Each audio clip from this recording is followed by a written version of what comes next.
Here are 3 super essential tips for grounding your children in Christianity. Now, these items are really important and each one is essential, but I'll say the last one is probably one that you really want to stick around for because I think these all kind of go together in like a nice big puzzle. Like you need all 3 of these for sure to ground your child or children in Christianity. Now, the first one that I really want to jump into here is homeschooling. Now, one of the things is it gets a lot of pushback, but I will tell you this is that I was home educated through my K-12 education. I went on and became a professional in a number of different fields. So a lot of times people push back, well, what if my child is not well educated? What if the person is not socialized? I can tell you a story quickly here of a couple of children I knew that were home educated, went to a private school after a number of years, and they were the most social beings at this private school that I was teaching at. And so when you look at it that way, all of a sudden you realize it's not so much the socialization, it's more the genetics. What are the people like? Like some of the most socially awkward people I know actually went to a public school environment. So again, it's not socialization issue, education issue. Those types of issues are long gone. And if people keep bringing them up to you, those ideas, those ridiculous objections have been long gone. I think the real issue that a lot of people have with homeschooling is the money and the time. However, I have a different channel on YouTube, which I'll try to link down below, where I talk about personal finance, financial freedom, debt reduction, real estate investing. And I on that channel, I talk about how we should think differently about income from a 2-parent household. But besides the point, you can make the numbers work. If you want more information, tell me down below, and I'll be more than happy to even make a video on this channel about that topic if that would be of help to you. Think of it this way, the importance of homeschooling your kids. Do you want you as a parent, as a Christian parent, to be in control of your child's education, to see your worldview, to mimic you? Or do you want them to mimic some other person's worldview? Do you want them to mimic a secular worldview or some sort of become an atheist or something else? If you want that, that's who you want them to model, then those are the people that you surround that child with. Now, in our society today, you have seen on the news, I'm sure, about some of the dangers of the public school. And this has been going on for years. I don't think people right now, especially people who have been waking up, haven't known that this has been happening for a long time, these types of things. So again, who do you want control of your kids for those 5 days a week, 7, 8 hours a day? Is it going to be you?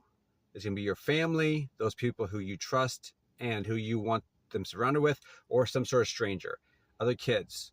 Who do you really want your kids surrounded by and trained by?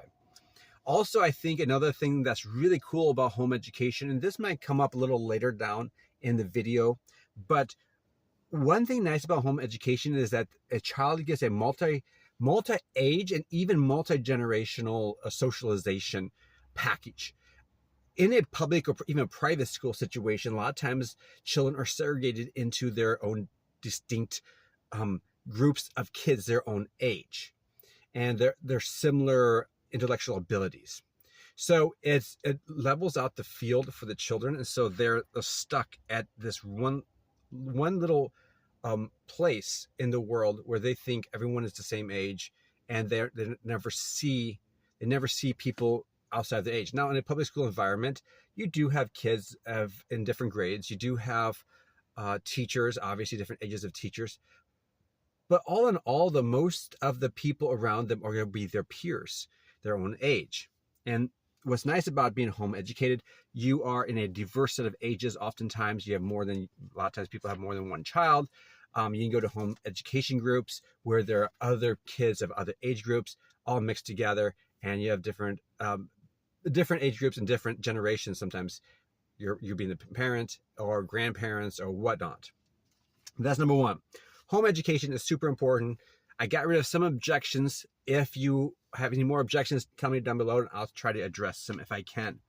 The second item that I think is going to be very important, and like I said before, all these kind of go together. Like these are all like linked together, so you can't really have one without the other. I mean, can you? Sure, but they all really snugly fit together. The second one that I really want to talk about is integrated family. And obviously home education would be one of those steps or one of those pillars of a integrated family, where you as a family work together as a group instead of segregated into different blocks.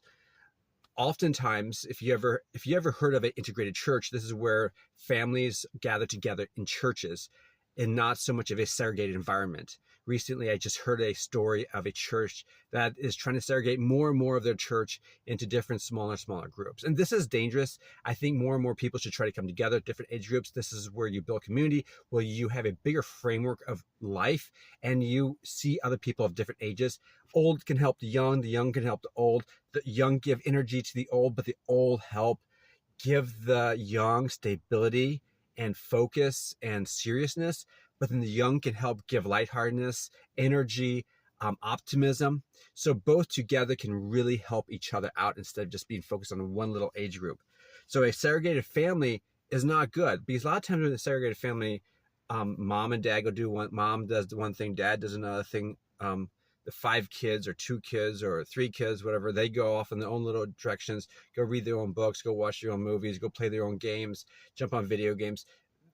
For sure, some of this might be okay, but overall, the family needs to be integrated together, working together as a unit, not just all segregated. One way of doing this, and this answers one of the questions that I raised before, is about how do you make the money work for home education, because the cost of one parent not working is quite high, or it could be. It could be argued that actually you'd be coming out ahead by having one parent stay at home, but that's a different discussion. One thing you can do, and this is be very helpful, especially if you want socialization and learning about the real world, is start a family business. This is really helpful. So think about a family business as something that as mom, as dad, as children can all be involved in and help. Children can learn how to sell. Children can learn how to market. Children can learn how to produce. Children can learn how to serve. They learn how money works, how business works. They learn how to talk to people other than people their own ages. They can connect with other people as in the real world. They learn all sorts of real world things with this family business. And also by starting a family business, you become a lot more successful anyhow. And that's the point I said before. If you do have a stay-at-home mom, usually it's a mom that stays home and educates the children, you, the mom, can actually help bring in a lot of income with a family business. And another thing too, along with the integrated family, so many times I see families, they go out and segregate themselves into different categories. One goes games, one reads a book, one goes watch a movie, one goes to the local ball practice or whatever. When you do this, you have to think in your mind like, oh, I need to be together with my family more often. So guess what? We're going to go on this big family vacation. Oh, we're going to take an hour this Saturday and be together as our family. Instead of thinking of those big items in your life, like, oh, I have to go on vacation with my family, think of it as every single day you're trying to work together with your children. You're trying to work together with your wife or your husband. You're all together as a unit. You're not just segregating a few minutes here and there for your family. It is a much more of a totality of time with your family. And this goes back up to the whole first topic of home education is the more you're around your kids, and your spouse too, the more you understand them, the more you know them, the more you see where their problems are, the more you can give guidance to them, and more you can give them education on how to live life better, whether that is to speak better, to write better, to have to work through their different issues, their different problems, their emotional issues, or their moral issues. You have a great impact on this area. All right, the third and last point that I want to make here, that these all go together really tightly here. The last one is super important. Like I said, this is the most important, so I'm hoping you've stuck around. And if you have, thank you for sticking around, because this is the most important. Giving reasons for your faith. So many times parents just tell their kids, oh, just believe. Oh, just watch movies and go play video games, go play baseball. And they don't give the children reasons for the faith. Do you actually sit around and reading Bible stories to them? We try to do that between my wife and I in our busy schedule. We try to read Bible stories to our little kids. We try to sing songs to them, age appropriate, obviously, because our kids are pretty young, so we have to sing age appropriate songs where they can understand. But as they get older, we're going to be playing more and more and singing more and more songs that, as they mature, that they can understand better.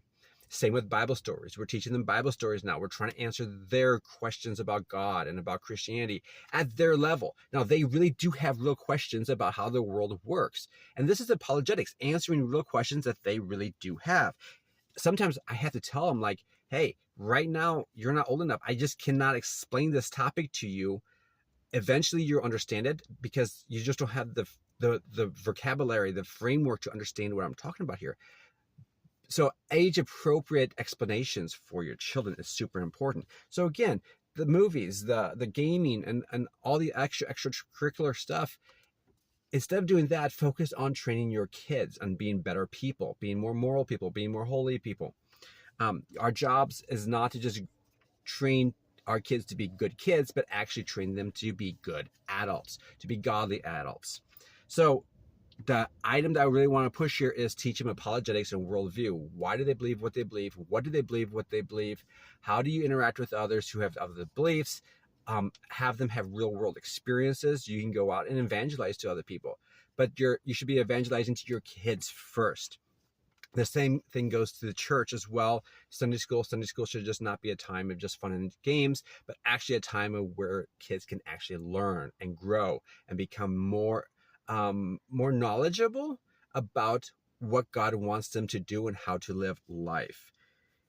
So those are the three big items that I want you to encourage you on. If you're interested in my free quick guide, why science and Christianity are not only compatible, but I think science actually points to Christianity, feel free to check out the link below. Feel free to check out my other videos on this channel. And I hope that you have a great